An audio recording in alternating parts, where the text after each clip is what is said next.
Yes, there is violence, increasingly so in our politics. Why do you think it is, and do you believe it is disproportionately coming from young progressives?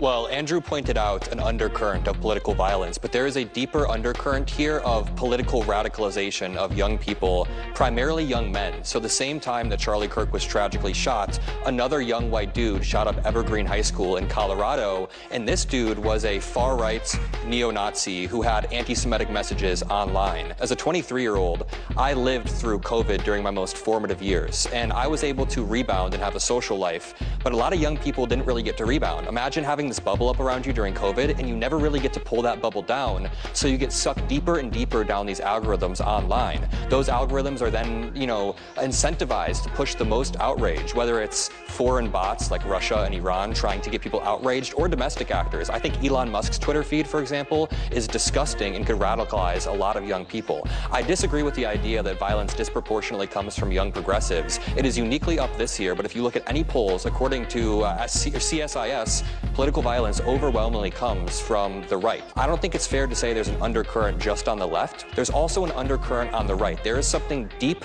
and dark boiling inside the GOP, and it's like the Nick Fuentes faction of the GOP. You can't deny that this is boiling when we got these leaked texts 24 hours ago. I do not like when people are characterizing these as kids in college. These were grown adults. Some of them were 32 years old. One of them was a state senator from Vermont. Today, we saw an Ohio aide with a swastika in the back. I would never claim that this is representative of an entire party, but I do think there's an undercurrent of radicalization on both sides. I agree with you. However, the study you just cited didn't include things like the Tesla attacks that were against Elon Musk and Tesla. The study shows lethal deaths, lethal violence. Lethal violence comes disproportionately from the right. The Tesla attacks were not lethal. We can point to the Buffalo shooting, the El Paso supermarket. I let you talk. Yeah. Go ahead. Go ahead. Wow. All right. So there's a whole bunch. I tried to debunk my study, so. Is it your study? Did you do it? I did not do it, but keep What is your point, sir?